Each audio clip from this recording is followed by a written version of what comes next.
புகழும் புகழ்ச்சியும் இந்த பிரபஞ்சத்தின் மீதும் இந்த பிரபஞ்சத்திலே உள்ளவற்றின் மீதும் அதிகாரம் படைத்த அல்லாஹ் ஒருவனுக்கே உரித்தாவதாக.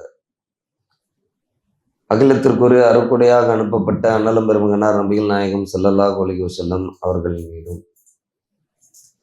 அவர்களுடைய குடும்பத்தாரின் மீதும் அவர்களுடைய சொல் செயல் அங்கீகாரத்தின் அடிப்படையிலே தங்களுடைய உண்மையான வாழ்க்கை சட்டத்திட்டங்கள் அனைத்தையும் அமைத்து கொண்ட முஸ்லிமான அனைத்து ஆண் பெண்களின் மீதும் வல்லரஹ்மானாகிய ஓரிறைவனின் சாந்தியும் சமாதானமும் அன்பும் அருளும் என்றென்றும் நின்று நிலவட்டுமாக என்று பிரார்த்தித்த நிலையிலே என்னுடைய வார்த்தைகளை துவங்குகின்றேன்.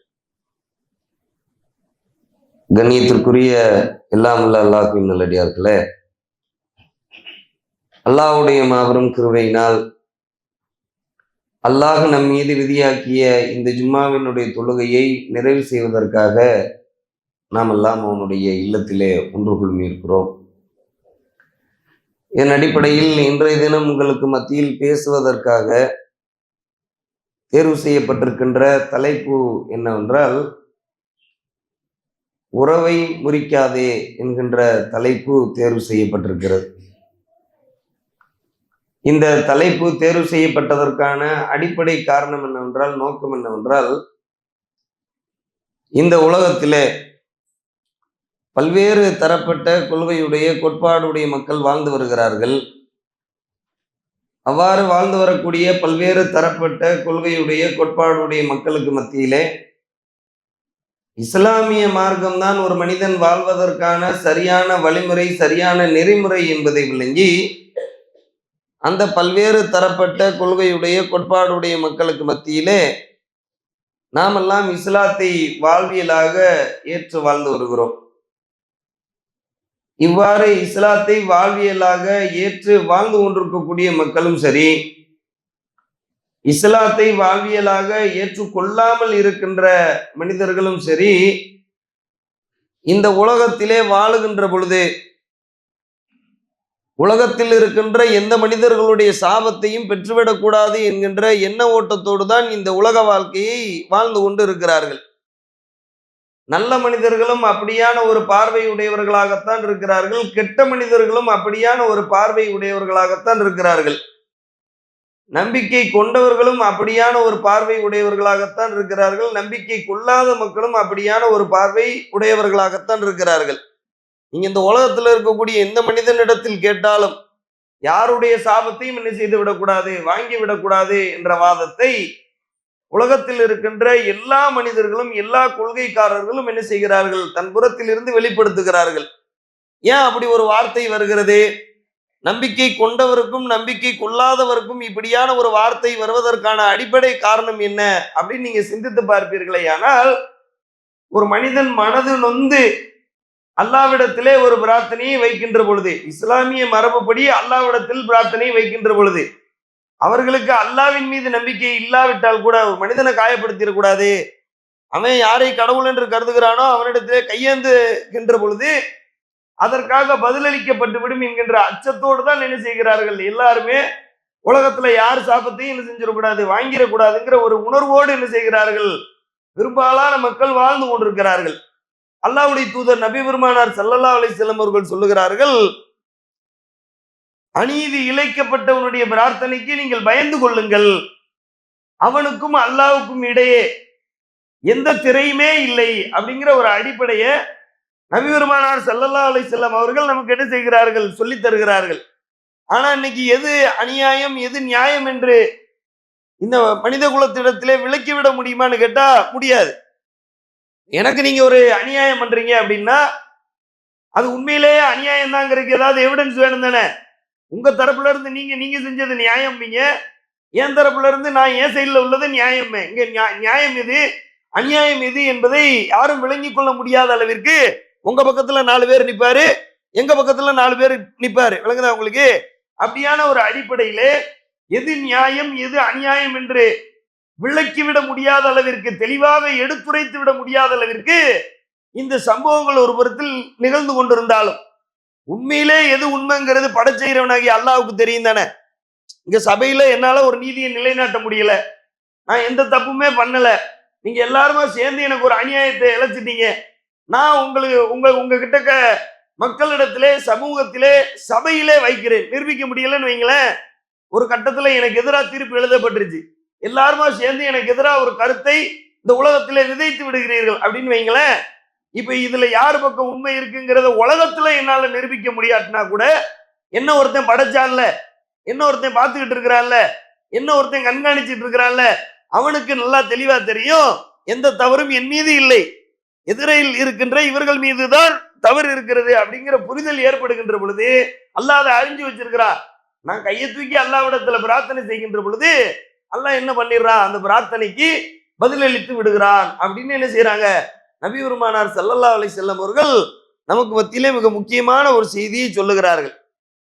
இது இல்ல செய்தி, ஒரு மனிதனுடைய பிரார்த்தனைக்கே, மனிதனுடைய சாபத்துக்கே இந்த உலகத்திலே நாம் பயப்படக்கூடியவர்களாக இருக்கிறோம் என்றால், யாருமே பிரார்த்தனை செய்யாமல், யாருமே இந்த உலகத்திலே கையேந்தாமல் சில விஷயங்களுக்காக அல்லாஹ் சாபத்தை தன் புறத்தில் இருந்து இறக்கி வைப்பதாக திருமறை குரானிலே நமக்கு மத்தியிலே சொல்லி தருகிறார்.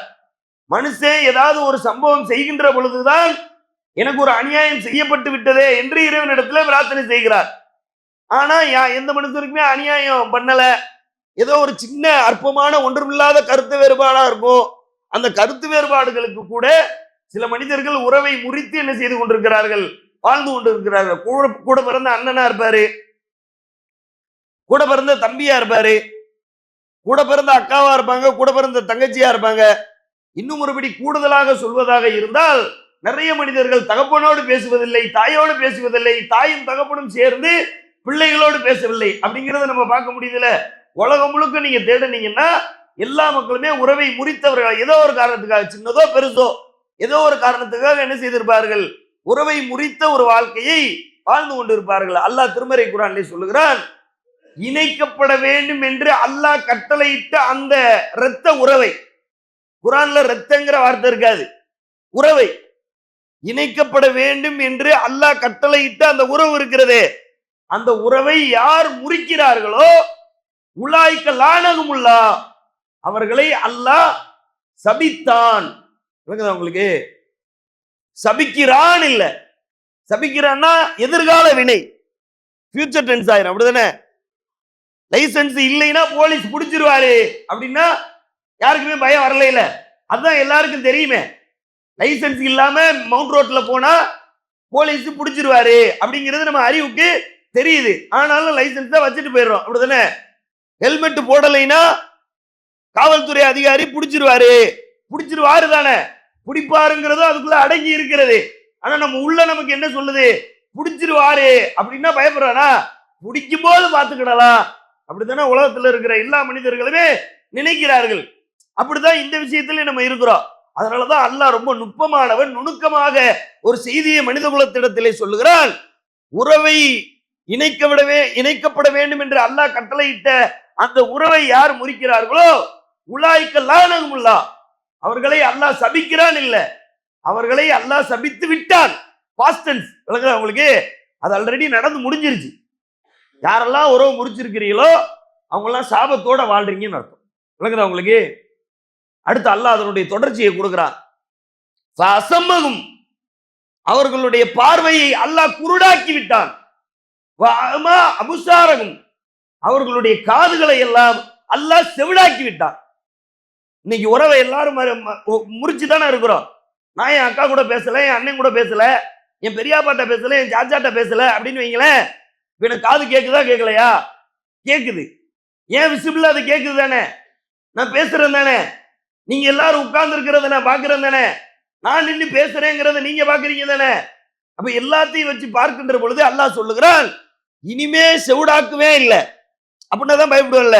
யாரெல்லாம் உறவு முறிக்கிறீங்களோ நரகத்தை அல்லாஹ் எச்சரிக்கை பண்றான்ல, யாரெல்லாம் ஒழுங்கா வாழலையோ, அல்லாஹ்வுக்கும் அல்லாஹ்வுடைய தூதருக்கும் கட்டுப்பட்ட ஒரு வாழ்க்கையை வாழவில்லையோ அவர்களுக்கு நாளை மறுமையிலே நரகம் பரிசாக தரப்படுகிறது.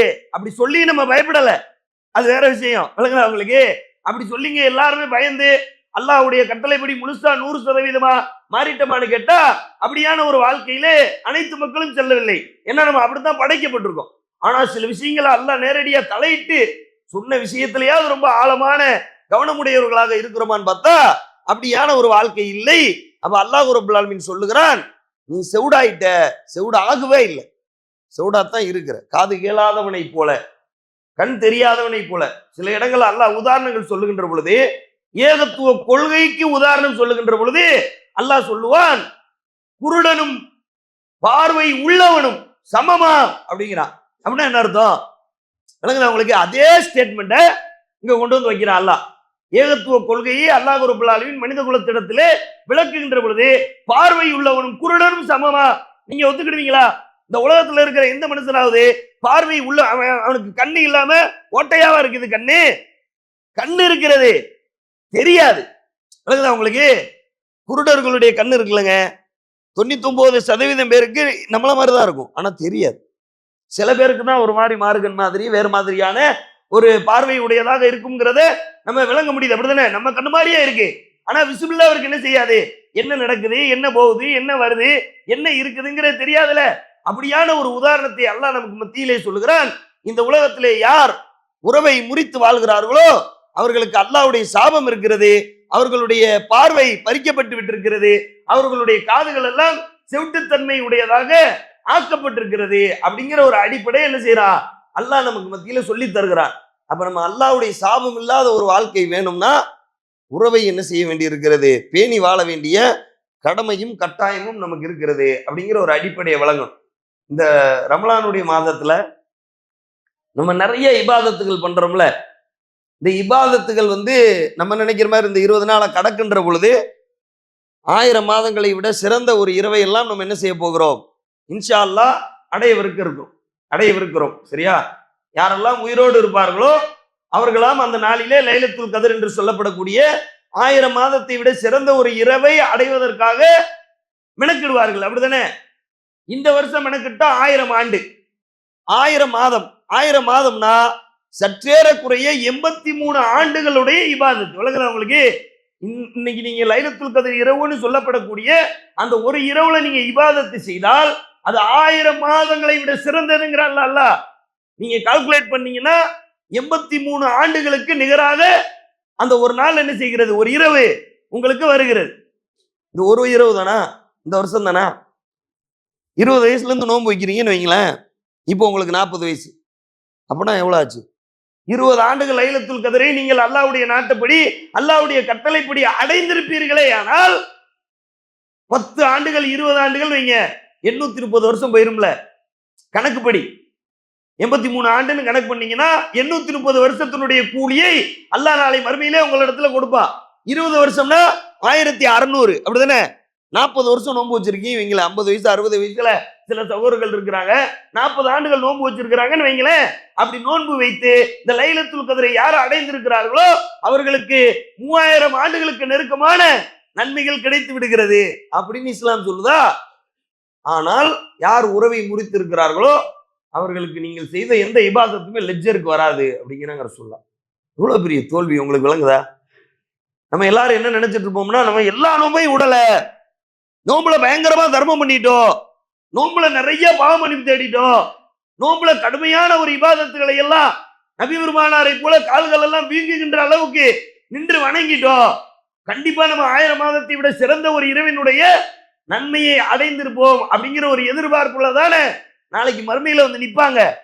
ஆனா அல்லாஹ் நம்மள்ட்ட பதில் சொல்லும் போது, எல்லா இபாதத்தும் நீங்க செஞ்சீங்கப்பா, நான் பேணணும்னு சொன்ன அந்த உறவையெல்லாம் பேணலையே, இணைந்து வாழ வேண்டும் என்று நான் கட்டளையிட்ட அந்த இரத்த உறவுகளை எல்லாம் முறித்து வைத்து வாழ்ந்து கொண்டிருந்தீர்களே, அதனால எதுவுமே லெஜ்ஜர்ல இல்லப்பா அப்படின்னா எப்படி மார்க் வாங்குவீங்க நாளை மறுமையில? ரொம்ப பெரிய சப்ஜெக்ட நபி பெருமானார் சொல்லுகிறார்கள். எல்லா மனிதர்களுமே நினைக்கிறார்கள் ஆண்டுக்கு ஒரு முறை சொர்க்கத்தினுடைய வாசல் திறக்கப்படுகிறது அப்படின்னு எல்லாரும் நினைக்கிறோம். ரமலான் மாதம் வந்து விட்டால் ரசூலுல்லாஹ் அப்படி சொல்றாங்கல்ல, ரமலான் மாதம் வந்து விட்டால் நரகத்தினுடைய வாசல்கள் எல்லாம் மூடப்படுகின்றன, சொர்க்கத்தினுடைய வாசல் திறக்கப்படுகிறது அப்படிங்கிறாங்களா? இந்த சப்ஜெக்ட பெரும்பாலான உலமாக்கள் ரமலானுடைய காலத்தில் மட்டும்தான் மக்களிடத்திலே சொல்லுகிறார்கள். ஆனா ஒரிஜினாலிட்டி என்ன தெரியுமா? ஆண்டுக்கு ஒரு முறை ரமலானுடைய மாதத்தில் மட்டும் சொர்க்கத்தினுடைய வாசல்கள் திறக்கப்படுவதில்லை. ஒவ்வொரு வாரமும் 2 நாட்கள் சொர்க்கத்தினுடைய வாசல்கள் திறக்கப்படுகிறது. நபி பெருமானார் அப்படி சொல்லுகிறார். ஒவ்வொரு வாரமும் இது நடக்குது. திங்கக்கிழமை சொர்க்கத்தினுடைய வாசலை அல்லாஹ் திறந்து விடுகிறான். வியாழக்கிழமை முஸ்லீம்ல பதிவு செய்யப்பட்ட ஒரு செய்தி. வியாழக்கிழமை அல்லாஹ் சொர்க்கத்தினுடைய வாசலை திறந்து விடுகிறான் அப்படின்னு நபி பெருமானார் சொல்லுகிறார்கள். சொல்லிட்டு என்ன ஸ்டேட்மெண்ட் வைக்கிறாங்கன்னா, இந்த நாளிலே எல்லா நன்மைகளும் தீமைகளும் கணக்கிடப்படுகின்றன. இன்னைக்கே படுது. நம்ம எல்லாரும் என்ன நினைச்சிட்டு இருக்கிறோம், நாளைக்கு எல்லாம் எழுதி வச்சிருப்பாங்க, மக்சர்ல கூப்பிட்டுதான் எல்லாம் ஒரு ஒரு நிலைப்பாட்டுக்கு வரும் போல அப்படின்னு நினைக்கிறோம்ல. அப்படி இல்லைன்னு நபி பெருமானார் உடைக்கிறார்கள். எப்படி உடைக்கிறாங்கன்னா, ஒவ்வொரு திங்கட்கிழமையும் ஒவ்வொரு வியாழக்கிழமையும் சொர்க்கத்தினுடைய வாசல்கள் திறக்கப்படுகின்றன. யாரெல்லாம் இணை வைக்காதவர்களாக இருக்கிறார்களோ அவர்கள் அனைவருடைய பாவங்களும் மன்னிக்கப்படுகிறது. நம்ம எல்லாரும் ரமலான்ல மட்டும்தான் பாவம் மன்னிக்கப்படுதுன்னு நினைக்கிறோம். எல்லா திங்கட்கிழமையும் மன்னிக்கப்படுது, எல்லா வியாழக்கிழமையிலையும் எல்லா மனிதனுடைய பாவங்களும் மன்னிக்கப்படுது அப்படின்னு இணை வைக்காதவர்களுடைய பாவங்கள் மன்னிக்கப்படுகிறதுன்னு சொல்லிட்டு அல்லாஹ்வுடைய தூதர் அவர்கள் ஒரு ஷாக்கிங்கான ஒரு செய்தியை சொல்லுகிறார்கள். யார் உறவை முறித்து தன் சகோதரனோடு பேசாமல் இருக்கிறாரோ அவர் செய்த எந்த நன்மையும் என்ன செய்யாது, ஏட்டிலே ஏறாது. அவுட்ஸ்டாண்டிங். விளக்குதா உங்களுக்கு? நீங்க செய்வீங்க எல்லாம் நிலுவையிலே இருக்கும், எதுவுமே என்ன செய்யாது, பேரேட்டுக்கு லெஜ்ஜருக்கு என்ன செய்யாது, ஏறவே ஏறாது என்று நபி பெருமானார் ஸல்லல்லாஹு அலைஹி வஸல்லம் அவர்கள் ரொம்ப முக்கியமான ஒரு அடிப்படையை சொல்லி தருகிறார்கள். அப்ப நம்ம என்ன விளங்கணும்னா, யார் சலாத்தை கொண்டு முந்தி பேசி விடுங்க, 3 நாளைக்கு மேல எந்த விஷயத்துக்காக நீங்கள் சண்டை போட்டு கொண்டு இருக்கக்கூடாது. மார்க்கத்தில் அதுக்கு அனுமதியே கிடையாது. யாருன்னே தெரியாத ஆள்கிட்டே அப்படி சண்டை போடக்கூடாது. விளங்குதா உங்களுக்கு? ரோட்ல போகும்போது ஒருத்தர் உங்களை இடிச்சிட்டாரு, ரோட்ல போகும்போது ஒருத்தர் உங்களை சத்துன்னு அடிச்சிட்டாரு, அல்லது ஏதோ ஒரு அநியாயத்தை உங்களுக்கு பண்ணிட்டாரு, 1 லட்சம் ரூபாயை வாங்கிட்டு உங்களுக்கு திருப்பி தராம இருந்துட்டாரு, என்னமோ ஒரு அநியாயம் உங்களுக்கு செய்யப்பட்டிருந்தால் கூட அவரிடத்தில் கூட நீங்கள் சலாம் கூட சொல்ல மாட்டேன் அப்படிங்கிற அளவுக்கு உறவை முறித்தல் என்பது இஸ்லாமிய மார்க்க மரபுக்கு எதிரானது. விளங்குதா உங்களுக்கு? அப்போ உங்க கூட பிறந்த அண்ணன், உங்க கூட பிறந்த தம்பி, உங்க தகப்பனாரு, உங்க தாயி, உங்க ரத்த பந்தத்துல ஒருத்தரா இருக்கிறவர்கிட்ட 10 வருஷமா பேசல, இதையெல்லாம் ஒரு பெருமையா நினைச்சுக்கிட்டு உன் ஜனாசாக்கே நான் வரமாட்டேன் அப்படிங்கிறான். யார் சொல்றா? ஒரு முஸ்லிம் சொல்லுகிறான், ஒரு மூமின் சொல்லுகிறார். இருக்குதா இல்லையா? உன் ஜனாசால நான் கலந்துக்கிட மாட்டேன், உன் தீதாரிலேயே நான் முழிக்க மாட்டேன். அப்படி எத்தனை பேர் இந்த உலகத்திலே அப்படியான வாதத்தை வைத்து அதை கடைசி வரைக்கும் நிலைநாட்டக்கூடியவர்களாக இருக்கிறார்கள்.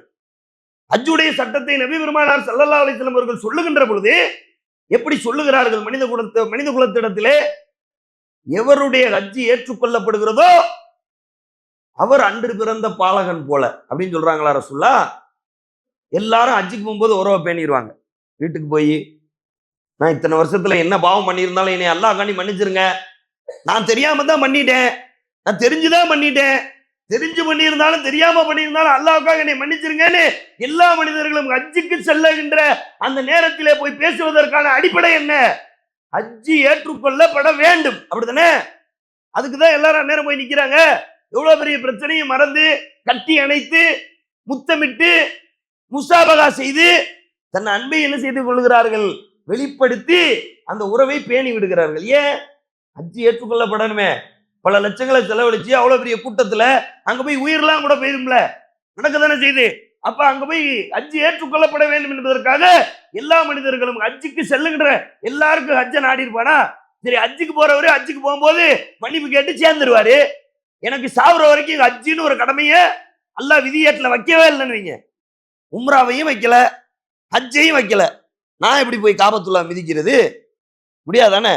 அல்லாஹ்வுடைய விதியேட்டிலே, அல்லாஹ்வுடைய ஏட்டிலே நான் ஹஜ்ஜு செய்பவன் என்று எழுதியிருந்தாலே தவிர என்னால் அந்த பூமியை அந்த மண்ணை மிதிக்க முடியாது. இந்த ரூலை எல்லாரும் ஃபாலோ பண்றீங்க. ஹஜ்ஜு காலத்துல ஹஜ்ஜு செய்யாத ஆளு திடீர்னு வந்துருமே மௌத்து. குல்லு நஃப்ஸின் தாயிகத்துல் மௌத், ஒவ்வொரு ஆத்மாவும் மரணத்தை சுவைத்து தீரும். உலவு குந்தும் பி புருஜி முஷையதா, உலவு குந்தும் பி புருஜி முஷையதா, உறுதி நிறைந்த கோட்டைகளிலே, உறுதி நிறைந்த கோத்தலங்களிலே அவர்கள் ஒளிந்து கொண்டிருந்தாலும் சரியே, அவர்களுக்கென்று நிர்ணயிக்கப்பட்ட மரணம் என்ன செய்து விடும், அவர்கள் நோக்கி வந்துரும்னு சொல்றானே. பேசிக்கிட்டே இருக்கும்போது என் ரூக்கு இப்படி சாஞ்சிருச்சுன்னு வைங்களேன், நான் என் அக்காட்ட பேசாததுக்கு எல்லாம் வேஸ்ட் ஆயிரும். எல்லா இபாதத்தையும் நிலுவையில வச்சிருவானே. அதுலயும் எங்க அக்கா அந்த உலகத்துல வாழுகின்ற பொழுது என்னை மன்னித்தாளா என்பதற்கு எந்த விடையுமே தெரியாமல் போய்விடுமே. அப்ப இதையெல்லாம் நம்ம என்ன பார்க்கணும்னா, வாழ்ற வாழ்க்கை ஒரு வாழ்க்கை. மறுமையில போய் யாருக்கும் என்ன செய்ய முடியாது, உதவ முடியாது. அப்படித்தானே அல்லாஹ் சொல்றான். யாரெல்லாம் எங்க வாப்பான்னு நீங்க போய் பேசிட முடியுமா? மறுமையில எனக்கு அல்லாஹ் நரகத்தை தர்றான்னு வைங்களேன், என்னோடு உடன் பிறந்த சகோதரின் சகோதரனும் வெற்றியாளர்களாக சொர்க்கத்துக்குரியவர்களாக உள்ள நுழைய போறாங்க. எனக்கு நரகம் நல்லா தீர்ப்பளிச்சிட்டான். யாரெல்லாம் என் தம்பி அப்படின்னு யாராவது அல்லாட்ட பேச முடியுமா? பேசுவார்களா? என் தகப்பனார் பேசுவாரா? என் தாய் பேசுவாங்களா? அல்லது என் தகப்பனாருக்காக என் தாய்க்காக நான் பேசுவேனா? அல்லாஹ் இல்லை என்று மறுக்கிறான். யௌம யஃபிருல் மர்ரு மின் அகி வ உம்மிகி வ அபீகி வ சாகிபத்திகி வ பனீகி. அந்நாளிலே ஒரு மனிதன் தன்னுடைய சகோதரனை விட்டு ஓடுவான், உம்மிகி தாயை விட்டு ஓடுவான், வ பனீகி பிள்ளையை விட்டு ஓடுவான், வ சாகிபத்திகி மனைவியை விட்டு ஓடும். அப்படிலாம் சொன்னால பாப்பா அம்மா பிள்ளைன்னு எல்லா ரத்த உறவையும் அல்லாஹ் ரப்பல் ஆலமீன் கொண்டு வந்து லிக்குல்லி இம்ரியின் மின்கும் யௌமைதின் ஷஅனு யுக்னி. அந்நாளிலே அவனுடைய நிலை என்ன என்பது அவனுக்கு கேள்விக்குறியா இருக்கும். இதுல நம்ம ரொம்ப டார்க்கா இருக்கணும். யா நப்சி தான். நாளைக்கு ஆதம் நபியினுடைய சொல்லு யா நப்சி தான். சிராத்துல் முஸ்தகீம்னு சொல்றாங்கல்ல, அந்த பாலத்துக்கு அப்படி ஒரு பேர் இல்ல. ஆனா நாளைக்கு ஒரு பாலத்தை கடப்பாங்கன்னு வருது தானே.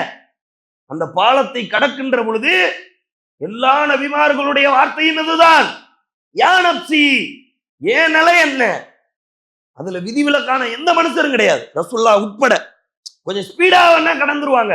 நபிமார்கள் நல்லவர்களாக வாழ்ந்தவர்கள், நல்லடியார்களாக இருந்தவர்கள் ரொம்ப ஸ்பீடா கடந்துருவாங்களே தவிர, அந்த பாலத்திலே கடக்கின்ற பொழுது அவர்களுடைய வார்த்தையும் எதுதான், யா நப்சி, என்னுடைய நிலை என்ன. இதுதான் நாளைக்கு மறுமையில உள்ள நிலை.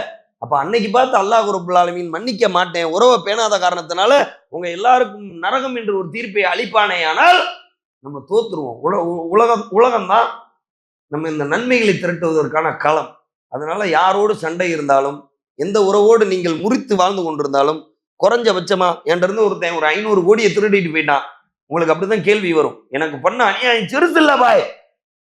1 லட்சம்னா மன்னிக்கலாம், 5000 ரூபானா மன்னிக்கலாம், 10,000 ரூபானா மன்னிக்கலாம். 500 கோடி என்கிட்ட இருந்து எடுத்துட்டு போயிட்டு மன்னினா எப்படி மன்னிக்கிறது? என் வீட்டு பிள்ளைகிட்டயே தப்பா நடந்துட்டா அவனை போய் மன்னினா எப்படி மன்னிக்கிறது?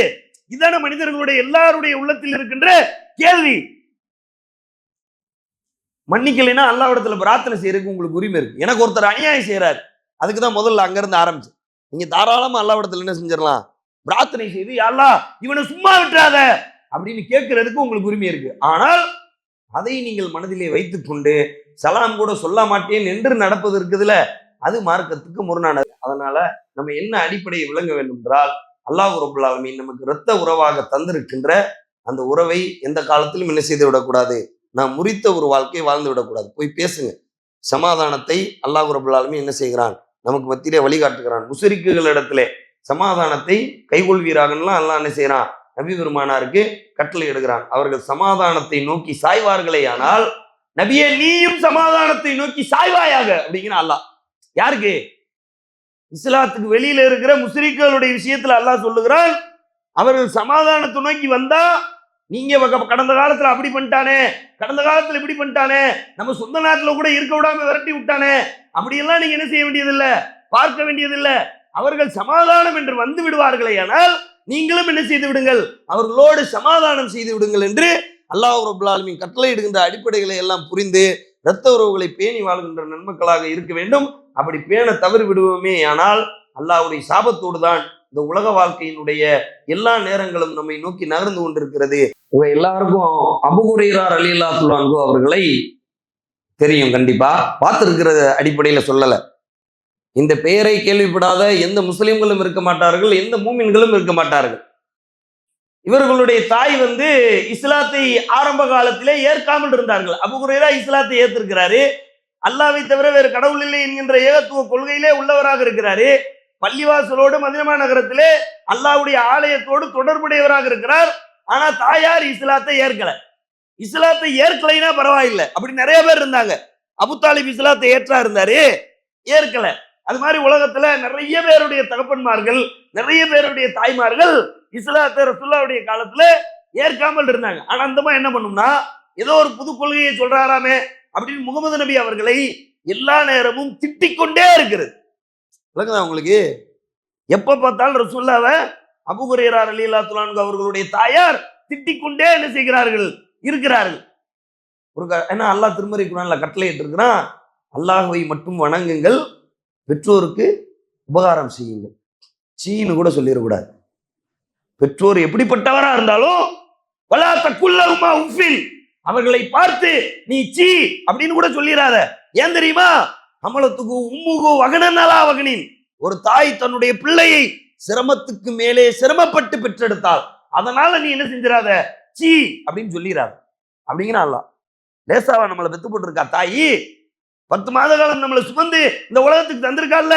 அந்த புரிதலோடு ரசூலுல்லாஹ் அபூ ஹுரைராவுடைய தாயார் திட்டுகின்ற பொழுதெல்லாம் அழுதுகிட்டே தான் இருப்பார். ஒரு வார்த்தையை எதிர்த்து பேச மாட்டார், ரிப்ளை கொடுக்க மாட்டார். என்னமா என்ன செய்யணுங்கிறீங்க அப்படின்னு கேட்கவே மாட்டார். ஒரு கட்டத்துக்கு மேல எக்ஸ்ட்ரீம்ல அபூ ஹுரைராவுடைய தாயார் திட்டின உடனே அழுதுகிட்டே நபி பெருமானார் ஸல்லல்லாஹு அலைஹி வஸல்லம் அவர்களிடத்துல ஓடி வருகிறார். அல்லாஹ்வுடைய தூதரே, என்னுடைய தாய் உங்களை ரொம்ப கடுமையாக திட்டுகிறார்கள், என்னால ஏத்துக்கிடவே முடியலன்ட்டு அழிச்சிருன்னு கேட்டாரா? என் தாய்க்கு நேர்வழி கிடைக்க வேண்டும் என்று அல்லாஹ்வுடைய தூதரே பிரார்த்தனை செய்யுங்கள் சொன்னாருங்க அவரு. இன்னைக்கு நம்ம எல்லாரும் சொல்றோம், நான் தௌஹீத்வாதி, நான் 10 வருஷமா என் தம்பிக்கு பிரச்சாரம் பண்றேன், வரமாட்டேங்கிறான். பிரச்சாரம் பண்ணீங்க, அல்லாட்ட பேசுனீங்களா? எல்லாம் நேர்வழி காட்டு, எனக்கு தந்த நேர்வழியை என் தாய்க்கு காட்டு, எனக்கு தந்த நேர்வழியை என் தகப்பனுக்கு தா, எனக்கு தந்த நேர்வழியை என் அண்ணன் தம்பிக்கு தா, எனக்கு தந்த நேர்வழியை என் அண்டை விட்டானுக்கு தா அப்படின்னு என்னைக்காவது கேட்டிருக்கோமாங்க? எப்படி உறவு பேணி விளங்குதா உங்களுக்கு? அல்லாஹ் சொல்லுகிறான், அந்நபியோ அவுலாபில் முஃமினீன மின் அன்ஃபுஸிஹிம், இந்த தூதர் உங்களுக்கு உயிரை விட பெருசு அப்படிங்கிறான் அல்லாஹ். ரெண்டையும் பேன்றாரு பாருங்க. விளங்குதா உங்களுக்கு? அல்லாஹ் ஒரு புறத்துல பெற்றோரை பேணு அப்படிங்கிறான், இன்னொரு புறத்துல இந்த தூதர் யார் தெரியுமா? உங்க உசுரை விட பெருசு. உசுரை விட பெருசா இருக்கிறவரை இந்த தாய் திட்டுது. இப்ப தாய்க்கு சப்போர்ட் பண்றதா ரசூலுல்லாஹ்வுக்கு சப்போர்ட் பண்றதா? ரெண்டையும் பேலன்ஸ் பண்ற. விளங்குதா உங்களுக்கு? உயிரை விட பெருசு, ரசூலுல்லாஹ்வை விட்டு கொடுக்க முடியல, திட்டத்தை ஏத்துக்கிடவும் முடியல, மனசெல்லாம் ஒரு பக்கம் கணக்கிறது, வலிக்கிறது. அதே நேரத்துல தாய் என்ன செஞ்சாலும் ஒண்ணும் செய்யக்கூடாதுன்னு நல்லா சொல்லிட்டான்ல, சீனு கூட சொல்லிடக்கூடாதுன்னு நல்லா கட்டளை போட்டான்ல. அதனால இதை பேணி அல்லாஹ்வுடைய தூதரிடத்துல, அல்லாஹ்வுடைய தூதரே என் தாய்க்காக நேர்வழி கேளுங்கள் அப்படின்னாங்களா? அல்லாஹ்வுடைய தூதர் கவலைப்படாத பாட்டு நேர்வழி கேட்டாங்கல்ல. இவர் வீட்டுக்கு ரசூலுல்லாஹ்வை சந்திச்சுட்டு வீட்டுக்கு போகும்போது அந்த அம்மா குளிச்சு ரெடியா நிக்குது. ஒரு பயந்துகிட்டே தான் உள்ள நுழையிறாரு. என்ன சொல்லி வைய போகுதுன்னு தெரியலையே, ஏற்கனவே அழுவிட்டு அனுப்பியிருக்கு, திருப்பி அழுதுகிட்டே தான் அபூ ஹுரைரா வருகிறார், என்ன சொல்ல போகிறதோ என்று பயந்து உள்ளே நுழைகின்ற பொழுது அபூ ஹுரைரா அவர்களுடைய தாயார் கதவை திறக்கிறார்கள். அஷ்ஹது அல்லா இலாஹ இல்லல்லாஹ் வ அஷ்ஹது அன்ன முஹம்மதன் அப்துஹு வ ரசூலுஹு என்ற திருக்கலிமாவோடு. விளங்குதா உங்களுக்கு? அப்படி பல அற்புதங்கள் எல்லாம் இந்த உறவை பேணுகின்ற விஷயத்துல நடக்குங்கிற புரிதலோடு நம்ம என்ன செய்யணும்னா, வாழ்ற வாழ்க்கை ஒரு வாழ்க்கை, இந்த வாழ்க்கையில சண்டை போட்டு பிரச்சனையாகி வாழ்க்கையை தொலைச்சு என்ன செஞ்சிடக்கூடாது, நம்முடைய உலக வாழ்க்கையை வீணாக்கி விடக்கூடாது என்று சொல்லி நாம் உறவை பேணி வாழ்ந்து மரணிக்கின்ற நன்மக்களாக இந்த உலக வாழ்க்கையை கழிக்க வேண்டும். அதற்கு அல்லாஹ் ரப்பல் ஆலமீன் உங்களுக்கும் எனக்கும் உங்கள் குடும்பத்துக்கும் என் குடும்பத்துக்கும் அருள் புரிவானாக என்று சொல்லி என்னுடைய உரைக்கு திரையிடுகிறேன். வாகிறது அல்ஹம்துலில்லாஹ்.